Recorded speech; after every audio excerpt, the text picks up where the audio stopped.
আজ যাকে কাঁদিয়ে তুমি হাসছো, কাল যে তুমি কাঁদবে না সেটা কে বলতে পারে। শক্তি নিজের কথায় নয়, বিচারে রাখো, কারণ ফসল বৃষ্টিতেই হয়, বন্যাতে নয়। বিজ্ঞান এত এগিয়েছে যে চোখ, কান, নাক, লিভার, এমনকি কিডনি পর্যন্ত বদলে দেওয়া যায়, শুধু কপালটারই কিছু করা গেল না। সুখের একটা দরজা বন্ধ হয়, আরেকটা খুলে যায়, কিন্তু আমরা বন্ধ দরজাই এত সময় ধরে দেখতে থাকি যে আমাদের জন্য যে দরজা খোলা আছে তা আমরা খেয়ালই করি না। শ্বশুরবাড়িতে একজন নারীর গুরুত্ব কতটুকু হবে, বেশিরভাগ ক্ষেত্রে তা নির্ভর করে তার প্রতি স্বামীর ভালোবাসা এবং সম্মানের উপর। কেননা একজন স্বামী তার স্ত্রীকে সম্মান দিলে, ভালোবাসলে, শ্বশুরবাড়ির অন্যান্য লোকজনও তাকে গুরুত্ব দেয়, অন্যথায় এর ব্যতিক্রম হওয়ার সম্ভাবনা থাকে। কাউকে হারানোর পর তুমি প্রথম যে ব্যথাটা পেয়েছ, সে ব্যথাটা ওই মানুষটাও পাবে অন্য কাউকে হারানোর পর। পৃথিবী কাউকে খালি হাতে ফিরিয়ে দেয় না। চাওয়াটা তো সবার থাকে, কিন্তু পাওয়ার ভাগ্য সবার থাকে না। আমরা সর্বদা আমাদের খুশি বাইরের জগতে খুঁজে বেড়াই, কিন্তু খুশির আসল ঠিকানা বাইরে নয়, বরং আমাদের অন্তরেই রয়েছে। সব কষ্ট প্রকাশ করতে নেই, তাহলে মানুষ মজা করার সুযোগ পায়। কাউকে অযথা ভুল বুঝে নিজের মনের ভিতরে ঘৃণা তৈরি করবেন না, কারণ একবার যাচাই করে দেখবেন সে কি সত্যি ভুল করেছে কিনা। না হলে আপনি অনেক বেশি আফসোস করবেন। আপনি ভালো আছেন কিনা সেটা কেউ জানতে চাইবে না, তবে আপনার খারাপ কোনো দিক দেখতে পেলে তা নিয়ে বাস দেওয়ার মতো মানুষের অভাব হবে না।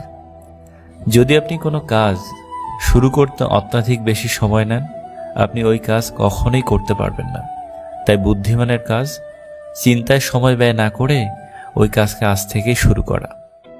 যার জীবনে যত বেশি পরিবর্তন, সে ততই বেশি সফল হবে, কারণ সকল সমস্যা তার সাথে একটি করে সুযোগ নিয়ে আসে। একটা মানুষের জন্য সারা জীবন অপেক্ষা করাটা অন্যায় নয়, তবে একটা ভুল মানুষের জন্য এক মুহূর্ত অপেক্ষা করাটাও চরম অন্যায়। কিছু না বললেও যে বুঝে নেয়, সেই তো সত্যিকারের ভালোবাসার মানুষ। জীবন যুদ্ধে সবাই তোমাকে শুধু সান্ত্বনা দিবে, কিন্তু লড়াইটা তোমাকেই করতে হবে। যখন তুমি কোনো স্বপ্ন দেখবে, তখন তুমি তোমার পাশে কাউকে পাবে না। যেদিন তুমি সফল হবে, সেদিন সবাই তোমার পাশে থাকবে।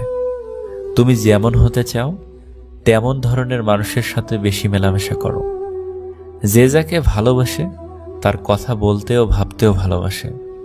যে নিজেকে দমন করতে পারে না, সে নিজের জন্য বিপজ্জনক এবং অন্য সবার জন্য বিপজ্জনক। কারোর সাথে কথা বলতে চাওয়ার প্রচণ্ড ইচ্ছে থাকা সত্ত্বেও যদি তার সাথে কথা বললে সে বিরক্ত হয়, তবে তাকে বিরক্ত না করাই ভালো। সবার পছন্দ ভালো লাগা তো এক নয়। তুমি যাকে আপন ভাবছো সে হয়তো তোমাকে মনেই রাখে না। পুরুষের কান্নার পিছনে একটি বিশ্বযুদ্ধ পরিমাণ রহস্য থাকে, আর নারী তো লিপস্টিক খুঁজে পেতে দেরি হলেও কাঁদে। একটা সময় পর তুমি নিজেই চুপ হয়ে যাবে। হয় তুমি ভালো থাকতে, না হয় অন্যকে ভালো রাখতে। সব ব্যথাই দিনে কমে যায়, রাতে বাড়ে। একটা মানুষের জন্য হাজারটা মানুষকে অবহেলা করলেও সেই মানুষটা বুঝবে না তাকে কতটা ভালোবাসা হয়েছিল। একটা কঠিন টাইপের মানুষ হতে শিখুন, মনের মধ্যে জেদ তৈরি করুন। এইভাবে নিজেকে কষ্ট দিয়েন না।